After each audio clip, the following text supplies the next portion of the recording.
Hello everyone, this is Seoul Bite. Today we're going to make a classic Korean dish together, Dwaeji Gukbap or Korean pork soup. This is a famous dish from Busan featuring a rich, milky broth made by simmering pork bones for a long time, served with rice and various delicious toppings. It's actually becoming incredibly popular with Americans in places like New York City these days. First, let's go over our ingredients. I have about 2 pounds of pork marrow bones here.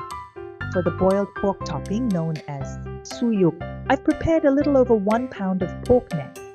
For our aromatics, we'll need 1 stalk of green onion, 1 whole onion, a handful of chives, 7 to 8 whole cloves of garlic, and a little bit of ginger. To help remove any strong pork odors during our initial pre-boil, we'll also need some soybean paste, also known as doenjang, and some clear Korean rice wine or cheongju. If you're a fan of spicy food, we'll also be making a spicy paste called daeji. For the spice paste ingredients, gather 4 tablespoons of chili powder, 2 tablespoons of soy sauce, 2 teaspoons of minced garlic, 1 teaspoon of black pepper, and 1 tablespoon of anchovy fish sauce. In Korea, many people also love to enjoy this soup with salted fermented shrimp. Just remember that the salted shrimp doesn't go inside the spicy paste itself. It's served on the side as a topping to season your soup. Now here is a very important step. We are going to make some rice. When you wash your rice, you must save the water instead of throwing it all away because we're going to use it for our broth.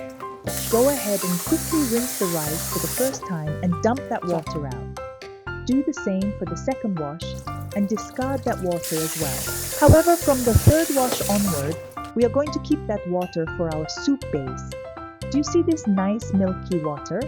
That's exactly what we want for the broth. Using rice water for Dwaeji Gukbap is a great trick because the starches help naturally thicken the soup and add umami.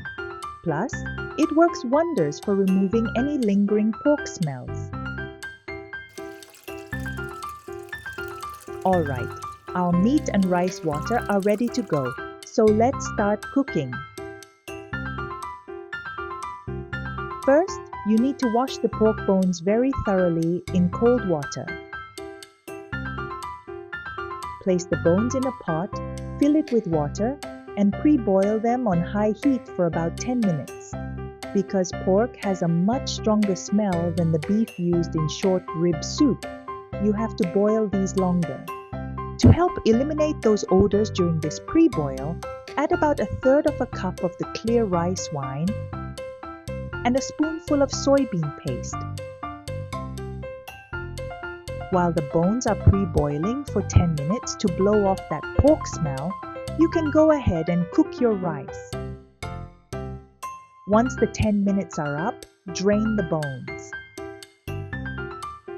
Then, wash them absolutely clean under running water.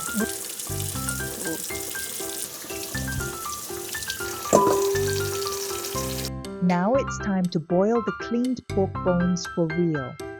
Put the bones back into the pot, pour in the milky rice water we saved earlier, and let it boil continuously for about 1 hour.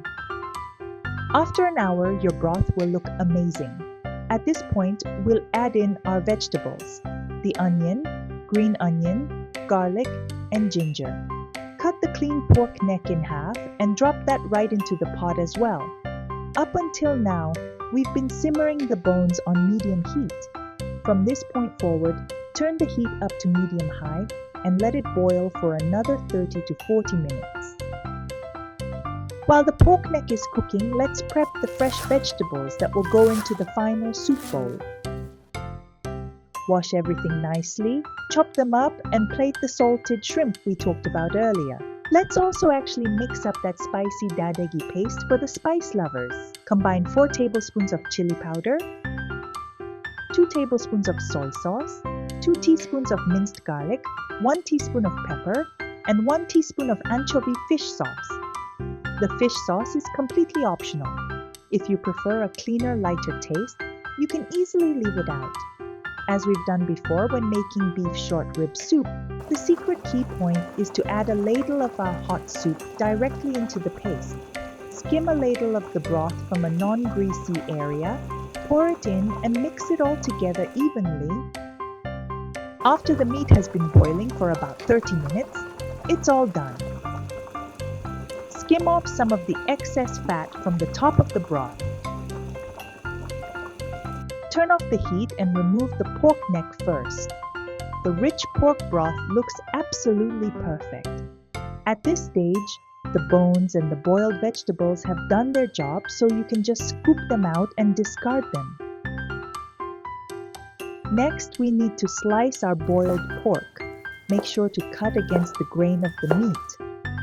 Get your serving bowls ready and arrange the sliced pork beautifully inside. Carefully ladle the hot broth over the meat, doing your best to avoid the fat. And just like that, Dwaeji Gukbap is completely finished. This dish is absolutely perfect for when you're craving a hot, comforting bowl of soup on a rainy day. You can customize your bowl to your liking by adding fresh chives, the salted shrimp we plated, and your homemade spicy paste. Or if you prefer a very clean and mild flavor, simply seasoning it with salt is totally fine. Serve it alongside some kimchi, cubed radish kimchi and chives. Thanks for watching Seoul Bite today. Don't forget to subscribe for more easy and delicious Korean recipes. Enjoy your meal and see you next time.